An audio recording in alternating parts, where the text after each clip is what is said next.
नमस्ते बच्चों, मेरे चैनल ज्ञान ज्योति में आपका स्वागत है। आज हम पढ़ेंगे स्पर्श भाग 1,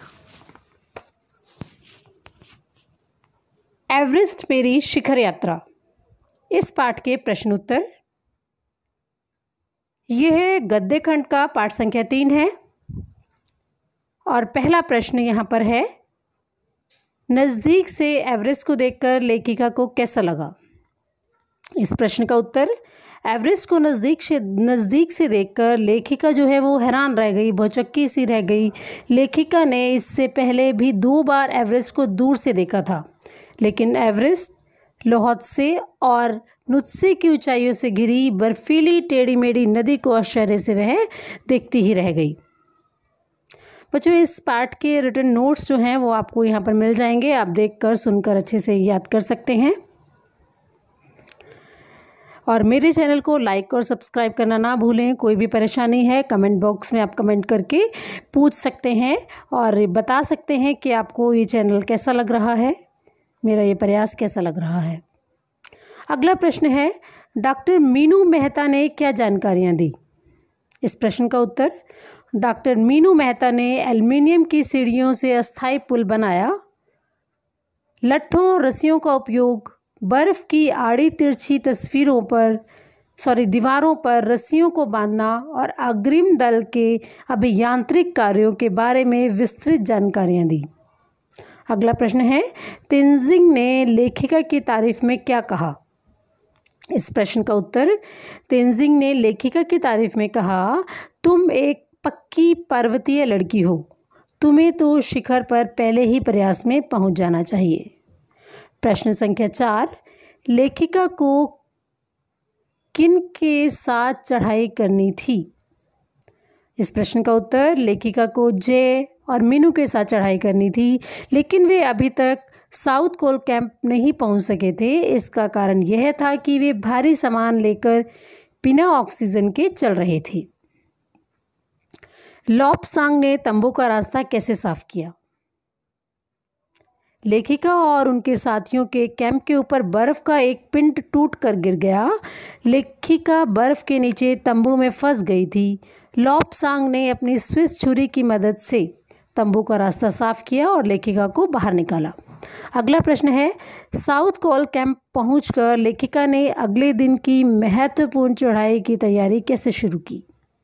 इस प्रश्न का उत्तर, साउथ कोल कैंप पहुंचकर लेखिका ने खाना, कुकिंग गैस तथा कुछ ऑक्सीजन सिलेंडर इकट्ठे किए। इस तरह से उसने अगले दिन की महत्वपूर्ण तैयारी पूरी की।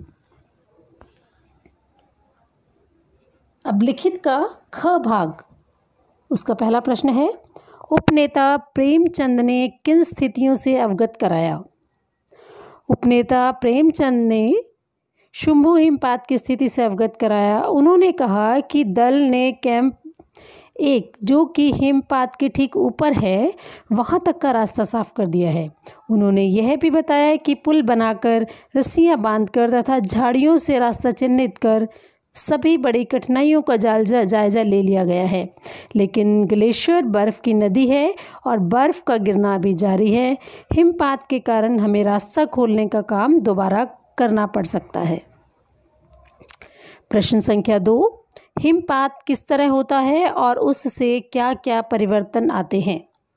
इस प्रश्न का उत्तर, हिमपात बर्फ़ के टुकड़ों का अव्यवस्थित ढंग से गिरना है। हिमपात के कारण बर्फ़ की बड़ी बड़ी चट्टानें टूटकर गिर जाती हैं, जिससे बेहद ही खतरनाक स्थिति पैदा हो जाती है। हिमपात से धरातल पर बड़ी बड़ी दरारें पड़ जाती हैं, जिससे पर्वतारोहियों को तरह तरह की मुसीबतों का सामना करना पड़ता है। प्रश्न संख्या 3, लेखिका के तंबू में गिरे बर्फ पिंड का वर्णन किस तरह किया गया है। प्रश्न संख्या 3 का उत्तर, लेखिका और उसके साथी 15-16 मई 1914 को बुध पूर्णिमा की रात को तंबू में सो रहे थे। रात को एक सख्त चीज़ के टकराने से लेखिका की आंख अचानक से खुल गई और एक जोरदार धमाका हुआ। इसके साथ ही लंबा बर्फ़ का एक टुकड़ा ग्लेशियर से टूटकर नीचे आ गिरा। हिमखंडों, बर्फ़ के टुकड़ों ने एक्सप्रेस रेलगाड़ी की तेज़ गति और भीषण गर्जना के साथ ढलान के नीचे लगे कैंप को तहस नहस कर दिया। इससे लगभग सभी को चोटें लगी, लेकिन किसी की मृत्यु नहीं हुई। लेखिका इस घटना से बाल बाल बची थी। प्रश्न संख्या 4, लेखिका को देखकर ही की हक्का बक्का क्यों रह गया? लेखिका अपने साथियों के लिए थर्मस में जूस और चाय लेने के लिए नीचे आ रही थी। बर्फीली हवाएं चल रही थी। की ने लेखिका को आगे जाने से रोकने की कोशिश की, लेकिन लेखिका ने कहा कि वह भी औरों की तरह एक पर्वतारोही है और दल के सदस्य है, इसलिए अपने साथियों की मदद करना उसका कर्तव्य है। लेखिका की ऐसी हिम्मत और साहस देखकर की हक्का बक्का रह गया। प्रश्न संख्या 5, एवरेस्ट पर चढ़ने के लिए कुल कितने कैंप बनाए गए, उनका वर्णन कीजिए। इसका उत्तर है, एवरेस्ट पर चढ़ने के लिए कुल 4 कैंप लगाए गए। पहला कैंप 6000 मीटर की ऊंचाई पर लगाया गया, जो कि हिमपात के ठीक ऊपर था। दूसरा कैंप साउथ कोल कैंप था। साउथ कोल पृथ्वी की सबसे कठोर जगह के नाम से प्रसिद्ध है। तीसरा कैंप लहोत्से की बर्फीली ढलान पर लगाया गया और चौथा कैंप 7900 मीटर की ऊंचाई पर लगाया गया। अब अगला प्रश्न, प्रश्न संख्या 6, चढ़ाई के समय एवरेस्ट की चोटी की स्थिति कैसी थी? एवरेस्ट पर चढ़ाई के समय ढलान एकदम सीधी थी, जिस पर चढ़ने में बहुत कठिनाई हो रही थी। एवरेस्ट की चोटी पर इतनी जगह नहीं थी कि 2 व्यक्ति एक साथ खड़े हो सके। चारों तरफ हजारों मीटर लंबी सीधी ढलान को देखते हुए सुरक्षा का सबसे बड़ा खतरा था। चोटी पर बर्फ जमा हुई थी, जिससे जगह एकदम चिकनी थी। उस पर स्थिर खड़ा होना बहुत ही मुश्किल था। लेखिका और उसके साथियों ने बर्फ को फावड़े से खोदकर जगह ठीक करी और चोटी की बर्फ को माथे से लगाकर एवरेस्ट की चोटी के ताज को चूमा। प्रश्न संख्या 7, सम्मिलित अभियान में सहयोग एवं सहायता की भावना का परिचय बछेंद्री के किस कार्य से मिलता है? इस प्रश्न का उत्तर, बछेंद्री अपने दूसरे सदस्यों की मदद करने के लिए बर्फीली हवा में ही थर्मस में जूस और गर्म चाय लेने के लिए तंबू से बाहर जाती है। वह चोटी से नीचे उतरते हुए जय और की को चाय पिलाती है। जय बछेंद्री पाल को नीचे जाने से रोकने की कोशिश करता है, लेकिन बछेंद्री उसे दृढ़ता से कहती है, मैं भी औरों की तरह पर्वतारोही हूँ, इसलिए मैं भी अपने दल के सदस्यों की मदद क्यों नहीं कर सकती। अब इस ग भाग में आपको आशय स्पष्ट करना है। निम्नलिखित के आशय स्पष्ट कीजिए। पहली पंक्ति है, एवरेस्ट जैसे महान अभियान में खतरों को कभी कभी तो मृत्यु भी आदमी को सहज भाव से स्वीकार करनी चाहिए।